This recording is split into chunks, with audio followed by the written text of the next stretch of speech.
Halo, kami siswa SMA Negeri 1 Gondang Tinggi dari kelas 11 MIPA 1. Untuk memenuhi tugas ekonomi, kita akan membuat animasi dengan tema APBN di bawah bimbingan Ibu Asri Faiza. Selamat menonton! KPK bongkar berbagai modus korupsi di proses APBN.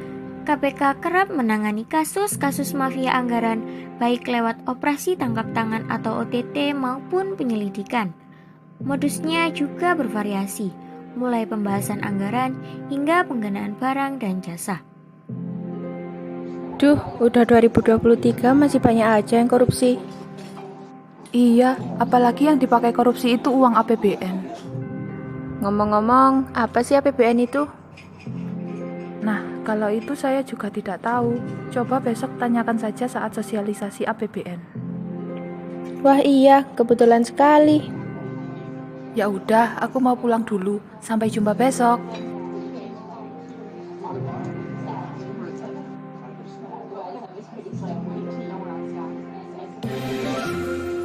Assalamualaikum warahmatullahi wabarakatuh. Kami selaku perwakilan dari pemerintah melakukan sosialisasi ini agar warga lebih mengerti mengenai APBN. Sebelumnya, ada yang tahu tidak apa sih APBN itu? Tidak. Jadi, APBN adalah rencana keuangan tahunan pemerintah negara yang disetujui oleh DPR. APBN berlaku untuk jangka waktu 1 tahun yang menyebabkan adanya perubahan anggaran. Nah, tujuan dari APBN sendiri yaitu sebagai rencana kerja pemerintah pusat atau daerah dalam 1 tahun anggaran yang bersangkutan.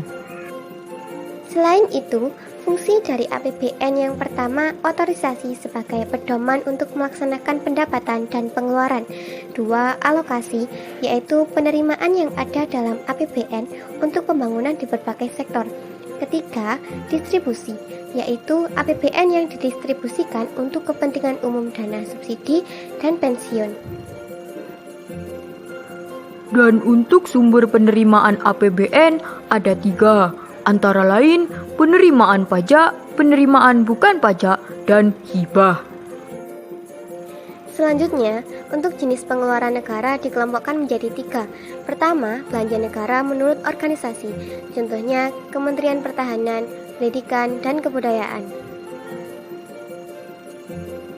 Kedua, belanja negara menurut fungsi, contohnya pelayanan umum, ekonomi, dan kesehatan.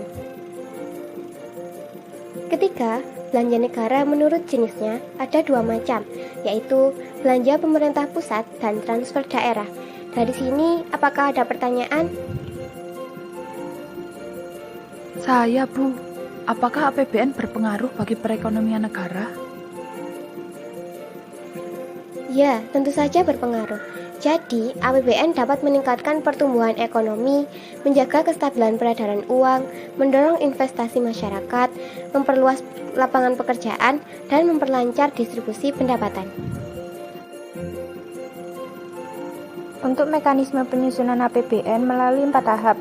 Pertama, persiapan anggaran yang dilakukan penaksiran pengeluaran berdasarkan penerimaan yang ada. 2. Ratifikasi. Ketiga, pelaksanaan anggaran pimpinan lembaga penguasa sistem informasi, akuntansi, dan pengendalian manajemen. 4. Pelaporan dan evaluasi.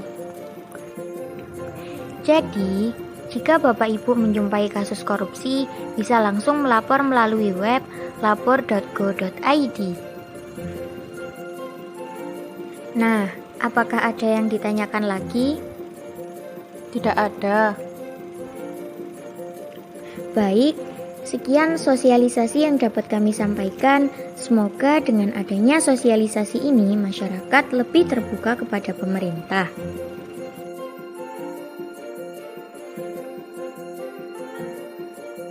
Itulah sekilas cerita tentang APBN. Jadi, APBN sangat berpengaruh dalam perekonomian negara.